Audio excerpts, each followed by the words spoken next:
बिस्मिल्लाहिर्रहमानिर्रहीम। अस्सलाम वालेकुम। मैं हूँ इकरा सलमान। सर्दियों में बहुत पसंद किए जाने वाला गाजर, हरी मिर्च, लीमू का अचार बनाएंगे। जब भी आप लोग घर पर अचार बनाते हैं या तो उसके ऊपर उल्ली लग जाती है, काई आ जाती है, अचार जल्दी ख़राब हो जाता है। लेकिन आज मैं आपके साथ ऐसा सीक्रेट टिप शेयर करूंगी कि आपका अचार 10 साल तक ख़राब नहीं होगा। इस बात की मैं गारंटी देती हूँ। और अचार कितनी आसान रेसिपी शेयर करूंगी कि जिसने कभी अचार नहीं बनाया वो भी इस वीडियो को देखकर इजीली बड़े आराम के साथ घर पर अचार बना सकेगा। चैलेंज स्टार्ट करते हैं। यहाँ पर मैंने ग्रीन कलर की जो तीखी वाली हरी मिर्चें होती हैं लंबी, वो ले ली हैं। इनको ना मैंने धोकर सुखा लिया था, उसके बाद इनके सेंटर में ना कट लगा दिए हैं। इसी के साथ साथ गाजरें ले ली हैं, उनको जूलियन कट में काट लिया है, इस तरीके से लंबा लंबा। गाजर का साइज़ आपने इसी तरीके से रखना है। साथ साथ मैंने लीमू ले लिए हैं, एक लीमू को 4 हिस्सों में काट लिया है, इस तरीके से। सब चीज़ों को धोकर सुखाने के बाद आपने काट लेना है। चैनल पर नए हैं तो चैनल को सब्सक्राइब कर लें। वीडियो थोड़ी सी भी अच्छी लग रही है तो वीडियो को लाइक कर दीजिएगा, क्योंकि आज आप लोगों को अचार के बारे में बहुत कुछ सीखने को मिलेगा। चलें जी, सब सब्जियों को हमने एक बाउल में शिफ्ट कर देना है। इसके ऊपर आपने 1 टेबलस्पून भरकर नमक लगा देना है और 1 टेबलस्पून भरकर हल्दी लगा देंगे।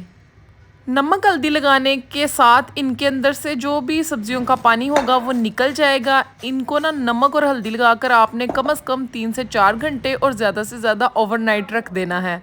चलें जी, दूसरी तरफ पैन ले लेंगे। पैन में यहाँ पर मैंने मेथरे शामिल कर दिए हैं, 3 बड़े खाने के चम्मच। आपने मेथी दाना नहीं लेना, मेथरे लेने हैं। मेथरे थोड़े से मोटे होते हैं और मेथी दाना थोड़ा सा बारीक होता है, लेकिन अचार के लिए हमेशा मेथरे ही यूज़ होते हैं। आपने पंसार की शॉप से लेना है और कह कर लेना है कि हमने अचार के लिए लेने हैं। साथ ही साथ 1 टेबलस्पून ज़ीरा, 2 टेबलस्पून मैंने इसमें राई दाना ऐड कर दिया है और 2 टेबलस्पून ही मैंने इसमें सौंफ ऐड कर दी है। सब चीज़ों को ड्राई रोस्ट कर लेंगे लो फ्लेम के ऊपर। मुझे यकीन है कि आज से पहले आपने इतनी आसान अचार की रेसिपी नहीं देखी होगी। चलें जी, यहाँ पर मसालों को ड्राई रोस्ट कर लिया है। इनका हल्का सा कलर भी चेंज हो गया और इनमें से खुशबुएं आना स्टार्ट हो गई हैं। अब इन्हें ठंडा कर लेंगे। ठंडा करने के बाद इन्हें मिक्सी में डालकर पीस लेंगे। आपने बिल्कुल इसका पाउडर नहीं बनाना, इसको ना दरदरा सा आपने पीस लेना है। चलें जी, मसाले हमारे पिस चुके हैं और ये देखें यहाँ पर ये इस कंडीशन में आ चुके हैं। इस तरीके से आपने इनको पीस लेना है और मैं क्या बताऊँ, इनके पीसने के बाद जो खुशबुएं आ रही हैं, अचार में जाने के बाद इनका क्या बनेगा सोचे ज़रा। ये देखें यहाँ पर 3 से 4 घंटे हो चुके थे। गाजर, हरी मिर्च और लीमू को हमने नमक और हल्दी लगाकर रख दिया था साइड पर। अब इनको किसी स्ट्रेनर में डाल लेंगे और 2 से 3 मिनट के लिए साइड पर रख देंगे ताकि इसके अंदर से सारा पानी वगैरह निकल जाए। चलें जी, 2 से 3 मिनट हो चुके हैं। अचार को स्ट्रेनर से किसी बाउल में शिफ्ट कर देंगे और यहाँ पर इसका जो मेन काम है वो स्टार्ट हो जाएगा, इसलिए आपने वीडियो को स्किप नहीं करना। ये देखिए यहाँ पर जो मसाले हमने दरदरे से किए थे उनको डाल देंगे। थोड़े से मसाले साइड पर रख लेंगे।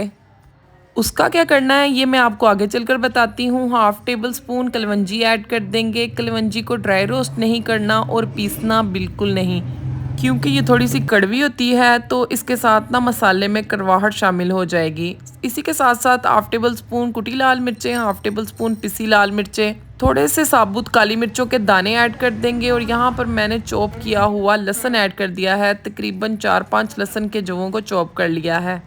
आप चाहें तो जवे भी ऐड कर सकते हैं, कुछ लोग साबुत जवे ऐड करते हैं, लेकिन इस तरीके से टेस्ट ज़्यादा आएगा। अब सिर्फ चीज़ों को ना अच्छे से एक दफ़ा हिला लेना है। उसके बाद ये देखें यहाँ पर मज़ीद मसाले की ज़रूरत है, तो हम सारा जो मसाला है वो ऐड कर देंगे।